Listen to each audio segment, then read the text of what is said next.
Welcome to Intuitive Astrology with Molly McCord. Thank you so much for joining me today, as this podcast episode is going to discuss the June 10th Gemini solar eclipse energies. We're going to look at what may be coming up as well as what we are clearing out. So there's a lot of interesting energies in this solar eclipse. Every solar eclipse is in fact a new moon. So this is a Gemini new moon solar eclipse, and it is happening on June 10th at 6:53 a.m. Eastern Daylight Savings Time, and it's happening at nearly 20 degrees of Gemini. Now, this podcast episode is a little bit different than the videos I do for you on YouTube that go through the chart of the eclipse. I'm going to talk more about the energies, what we're clearing out. I'm going to go a little bit deeper. So there is a difference between this episode and the chart videos I do for you on YouTube. This solar eclipse happens after the lunar eclipse on May 26th. Now, this is interesting in and of itself because when we have a lunar eclipse first, then it often stirs up and amplifies the emotions because every lunar eclipse is a full moon.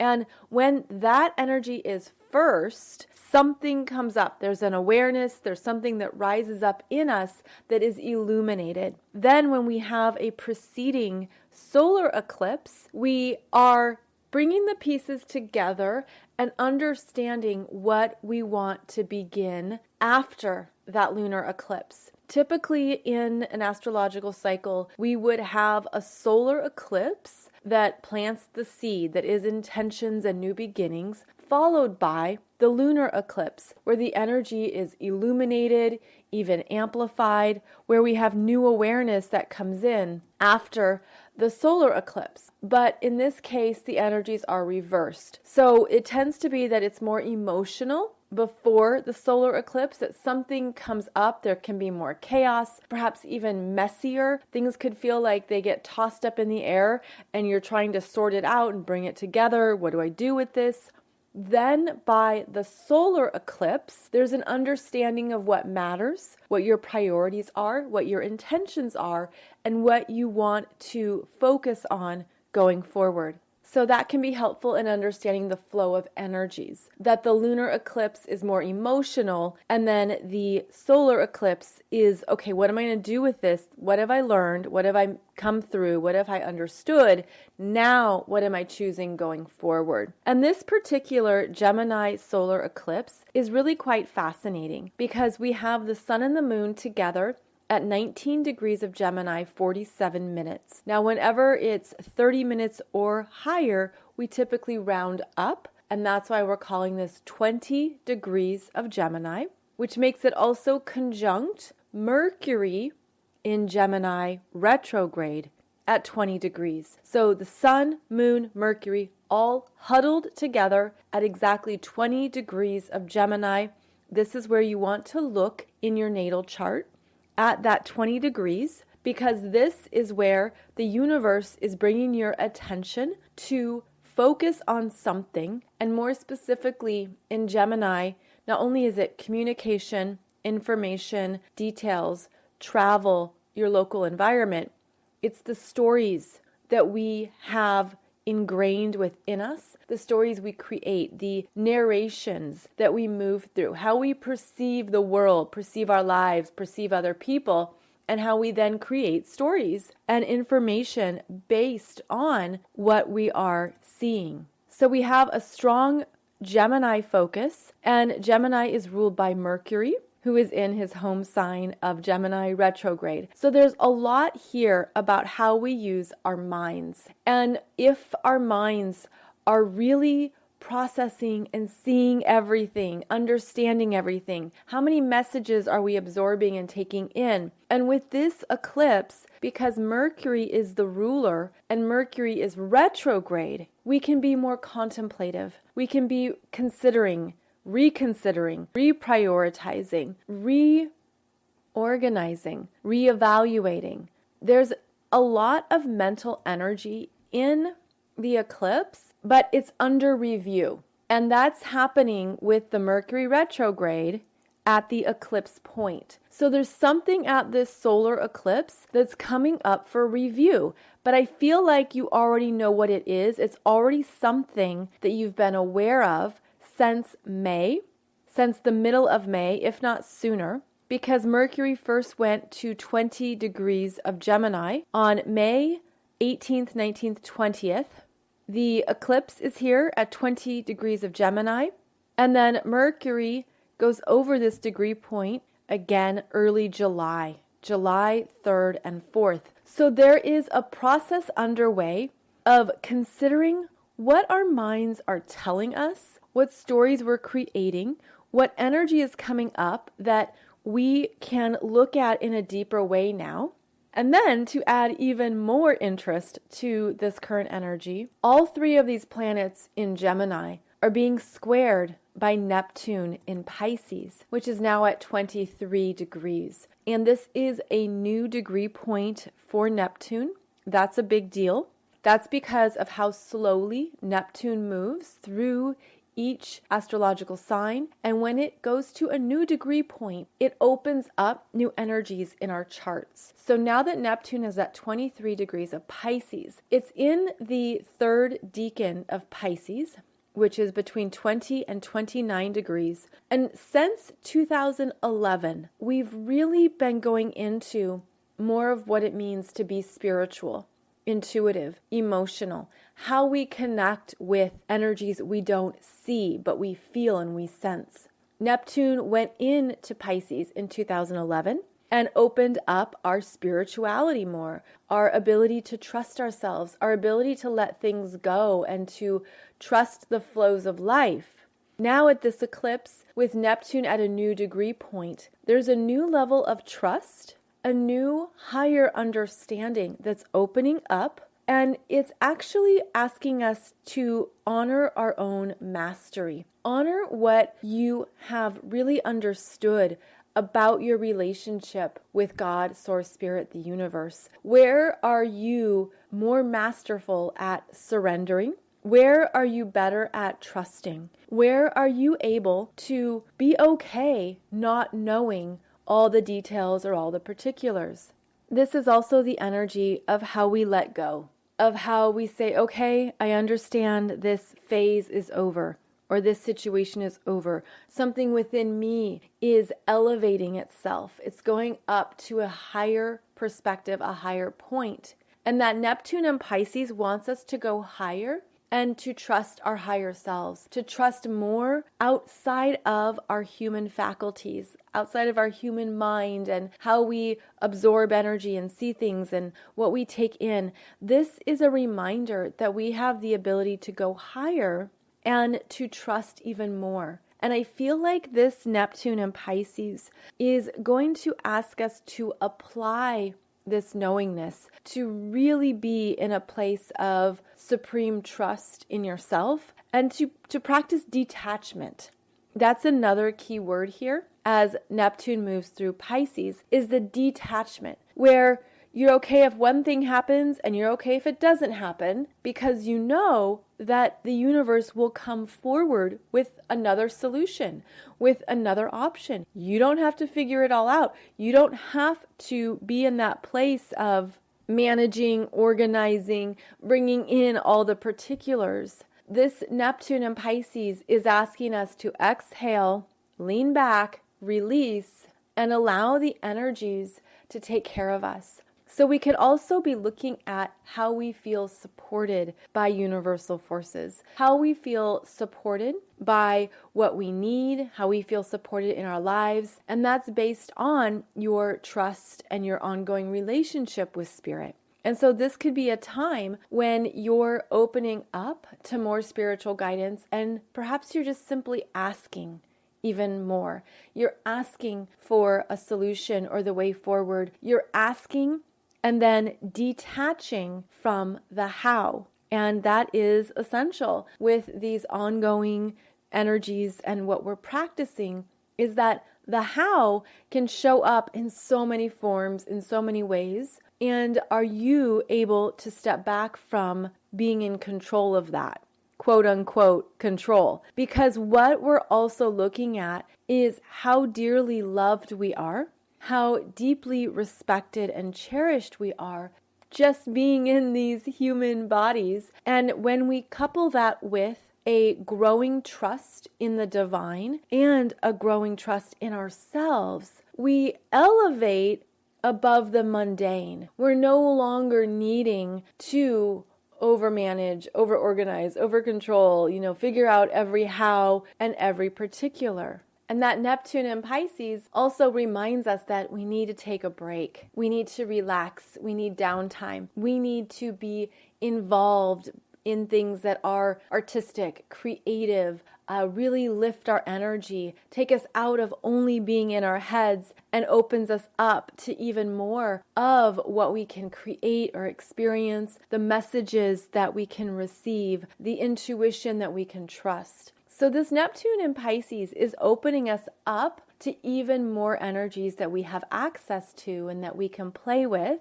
But it often can be a challenge to the parts of ourselves that want to see, that want to know, that want something clear, solid. I want to hold it in my hand. I want to see it with my own eyes. This is where we're trusting that it's okay to not see everything with our own eyes just yet.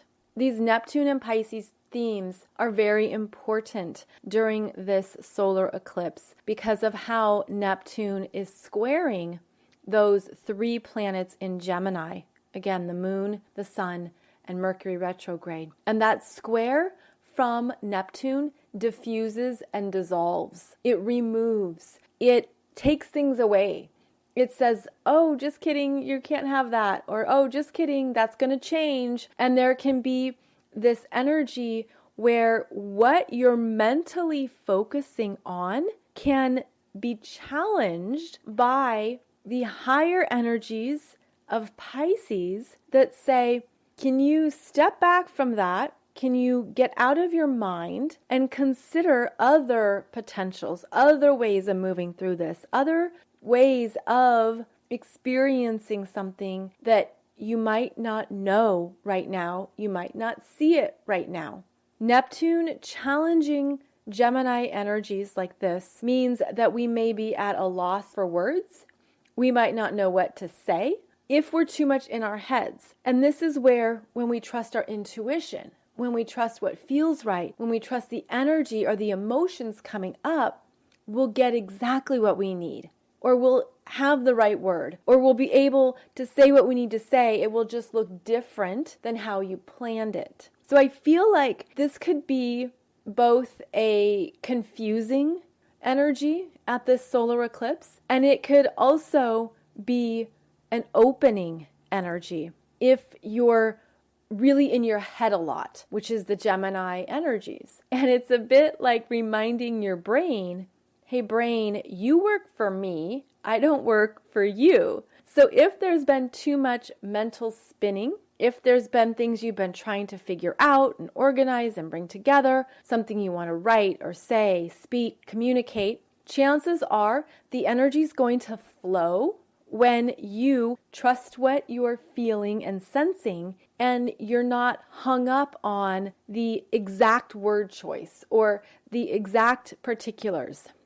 This also means that during June, travel plans are going to change. And that's particularly interesting to note because in June, at least here in the Northern Hemisphere, school is ending or complete.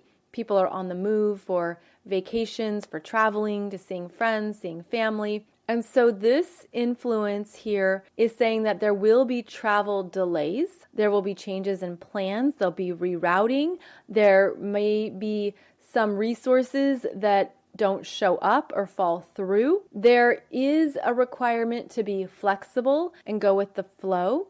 and anticipate changes in June. And I'm going to say throughout the whole month of June because of how the Mercury retrograde is in effect from May 29th until June 23rd. So there is a lot here that's going to be shifting and changing. You also want to double check your details for travel. Make sure that you actually bought the ticket or that a place is actually open.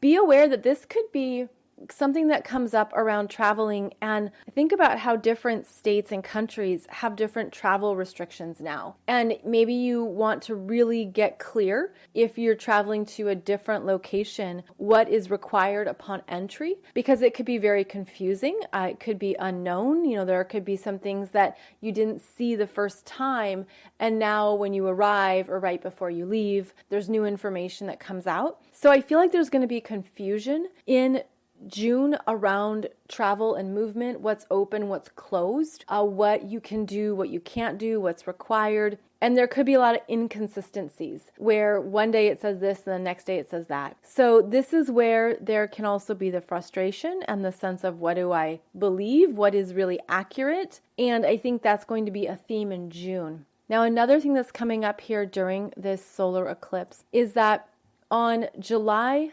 14th and 15th, we're going to have the second square between Saturn in Aquarius, Saturn's now retrograde, and Uranus in Taurus, which is direct. So Saturn is retrograde, Uranus is direct, Uranus is more powerful. If this were a duel of some sort, which it kind of is, Uranus has more energy. Uranus is moving direct and is in new territory at 13 degrees of Taurus. Uranus has not been at this degree point, and it's almost like as soon as he moves to this degree point, he has that interaction with Saturn in Aquarius retrograde. This energy was first initiated in February, and this is the second time they are meeting. The third time they will meet is the end of December of this year. So at this time in the middle of June, not only do we have this solar eclipse that has changes, confusion, inconsistency, uncertainty, we also have the second square that is shifting our realities, that's changing what matters to us, changing our values and our priorities, and also working with us at a much deeper level to gain clarity on what we want for the long term. Now, this could be an energy of release, of I'm done, I don't want this, I'm ready to go, I'm complete with this cycle, with this soul contract, I'm complete with this person, with this situation, I'm done with this job. This energy can be impulsive.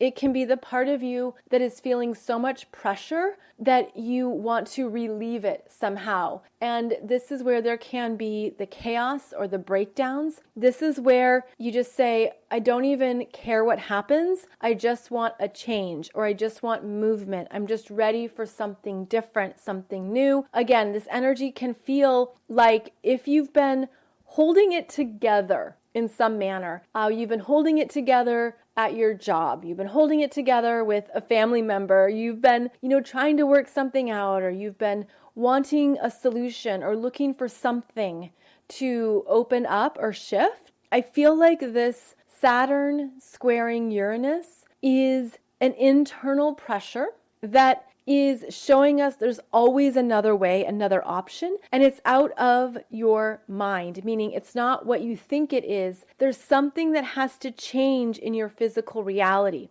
And this is Uranus in Taurus. Taurus is the physical reality. It's what we rely on every day. Taurus seeks stability and security and is learning that that energy can be strengthened within, where you can handle any change in life. You can go through all types of energies, all types of phases in your life, and as long as you feel that stabilized energy within you, you'll be able to handle it. And that internalization of strength is something that the Taurus journey is moving through. Now with Uranus there's some kind of shock, an earthquake, an awakening, something that can even be liberating comes through that changes our physical realities. So this is happening to all of us collectively, and it's also happening to each of us individually. So Uranus in Taurus is shaking up our lives wherever it's at in your chart.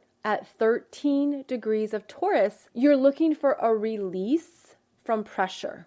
You're looking for change and movement. This can be drastic. This can be something that you get rid of a lot of things, or you do a big overhaul in your life. This could be where you have reached the end of your rope and you've been trying. And I feel like that's part of the energy as well, is that we can stick with something to see it through.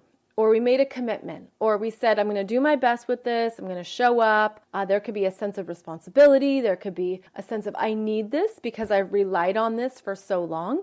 But during the middle of June, the pressure is increasing to the point where the universe is saying, what are you removing? What is done? What are you letting go of? Because it's not in alignment with what you truly love and want right now in your life. And these are also the higher energies of Taurus, is what do you need to live a good life? What does it mean to you to really love yourself? What does that really look like? Because it can look different at different phases of our lives.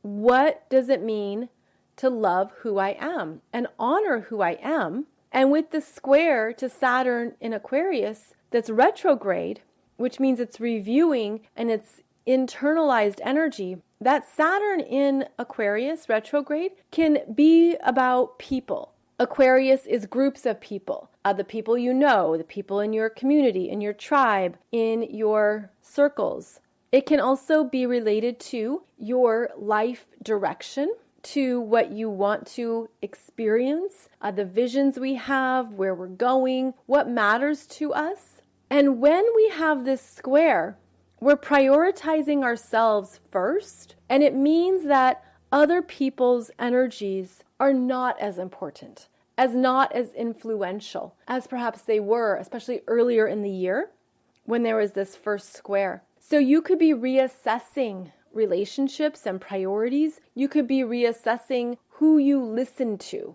who you connect with, who's on the same page.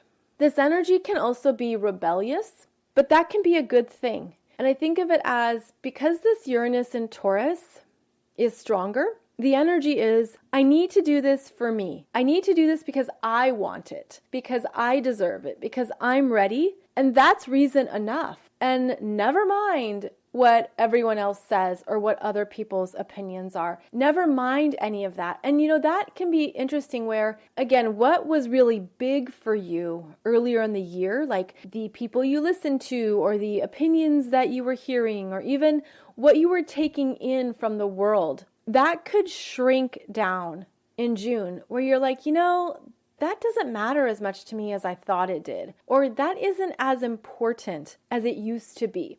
Again, there's a shift in values.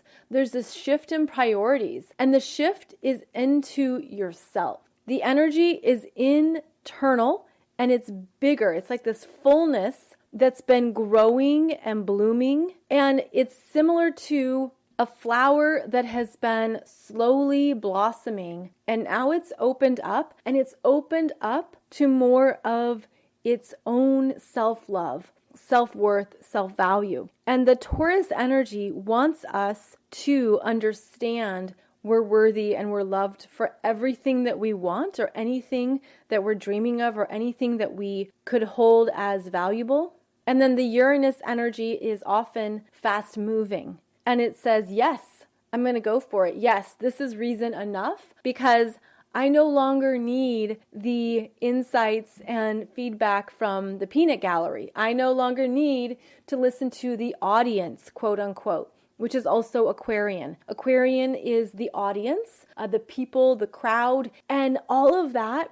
It feels like it gets hushed down, where you maybe turn down the volume on those voices or those areas of your life where they used to be much louder back in the first few months of this year. So Uranus in Taurus is the stronger energy. And because of that, it's really asking you to break free from where you've been holding yourself back And it's asking you to look at what's really in your heart and where you're ready to grow next. And that is one of the energy signatures here of the Gemini solar eclipse. Now, because it's a new moon, it's always about what is your intention? What do you want? What is important to you now? In Gemini, it's the sign of duality. So there can be two priorities, two intentions, two parts of your life, two parts of yourself that are equally important to you, and you're learning how to integrate them, how they can work together,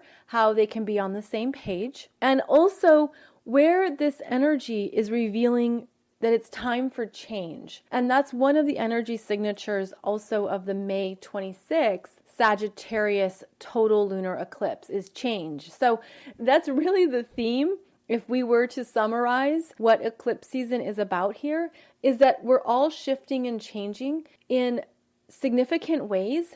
And it's because of what we've been through, especially in the past year, the past 18 months. We're aware now of different life priorities and life directions. And those changes require letting go of something, which is also a strong influence from that Neptune and Pisces, as I talked about earlier. So here we go. We're in this energy of new potentials, new pathways, and new timelines. And the new timelines are a shift into energies that are truer to you, that honor what you've been through and what you've learned. Also honoring what your new values are. Again, what matters to you in your life now, where you really want to commit to a life that matters, to something fulfilling, to what is satisfying, because that will always raise your energy. And that's another message of this eclipse, is that because that Neptune and Pisces wants us to go higher, we could intuitively receive messages, energy, inspirations into the mind that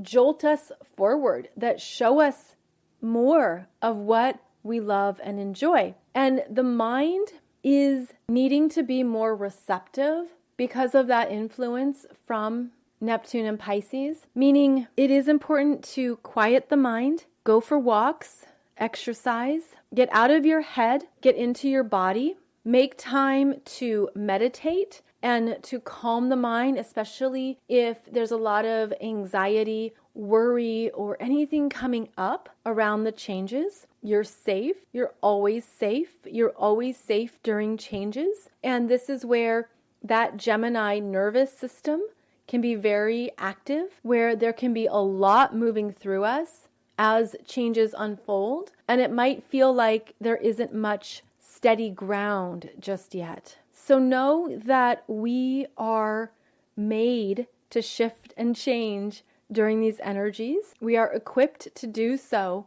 and we don't want to be overly focused in figuring it out or overthinking it. In fact, if you find yourself overthinking, call yourself on it. I remember 20 years ago, one of my spiritual teachers asked me about something, and she's like, "Are you overthinking it?" Which is a funny question to ask someone who's overthinking, because now I'm just going to overthink that and consider that. And she's like, "No, it's just a quick yes or no." And I said, "Yes, I'm totally overthinking it." She's like, "Okay, that's what you have to work on then. And you have to be aware of it, and you have to call yourself on it. And you have to then have a process or a way to balance the energy." And so that can be doing something physical, doing something that gets you out of your linear mind, doing something that is as simple as, again, being receptive. So listening to music, listening to guided meditations, doing something that's creative or expressive or artistic, anything that then takes you to a different energy field or an energy experience will get you out of your mind, and it's going to alleviate those mental burdens. And so the Gemini energy is very strong this time of year. And so we're all going to be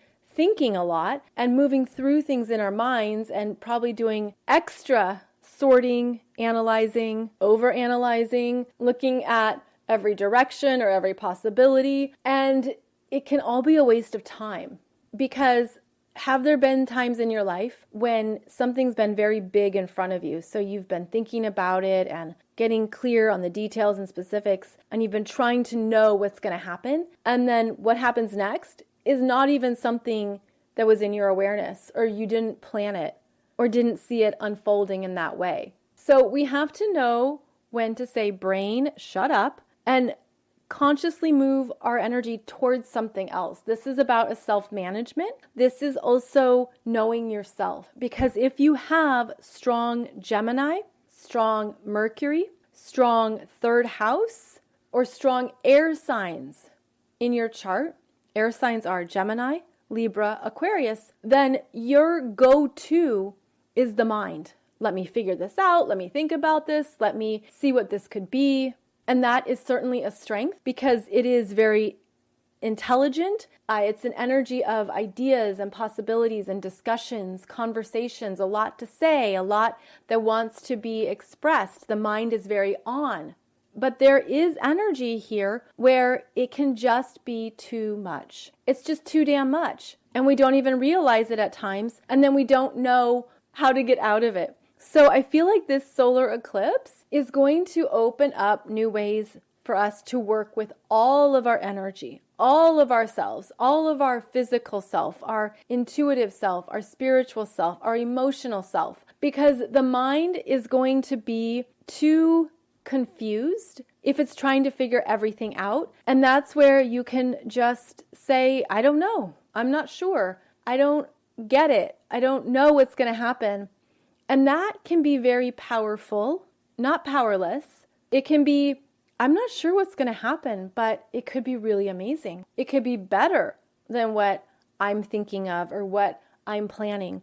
If there's a travel delay, if something gets canceled, if there are shifts in your plans and you're momentarily disappointed, then what you can do is reaffirm that this is a change for the best. This is something that's happening in a way that's supporting you, even if you never know why and you never know how. But when you affirm those energies and those messages, that's the energy you're creating.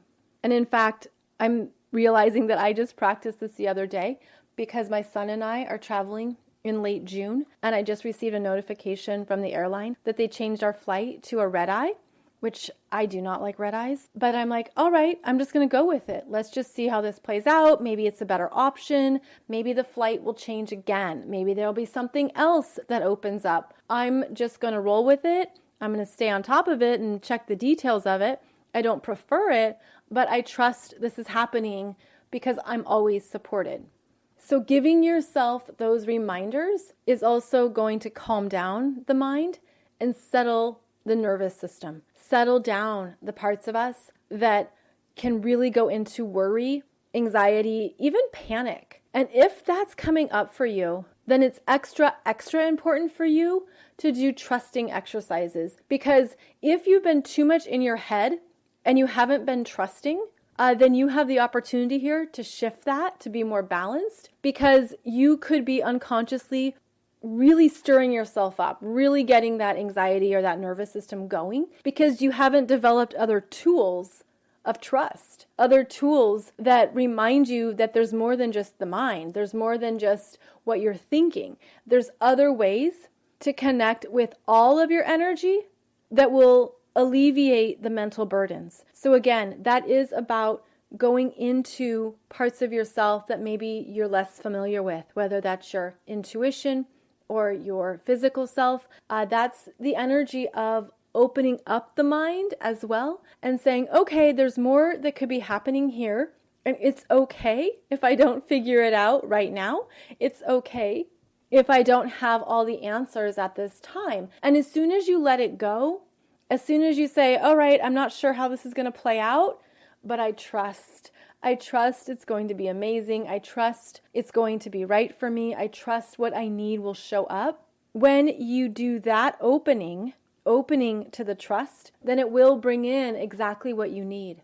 So we have some very interesting energies with this Gemini solar eclipse. And there are ways to reprogram our minds, to look at what we can do differently, what we can do better, where we can alleviate ourselves of mental burdens, of over-processing or perhaps spinning, where we can step back and call ourselves on it and say, okay, I can do this differently. How can I do this differently? What new tools can I put into place so that I'm not spinning in my head? And it's very interesting that this is happening during Gemini season, where we do have a lot of focus on the mind. So I hope this has given you some good insights into the Gemini solar eclipse on June 10th, as this energy will be strong throughout most of June, and I will be discussing it even more in the weekly Wednesday episodes as we talk about the energies that we're experiencing at this time. So this will be an ongoing discussion, and we will look at it even more as we move through June.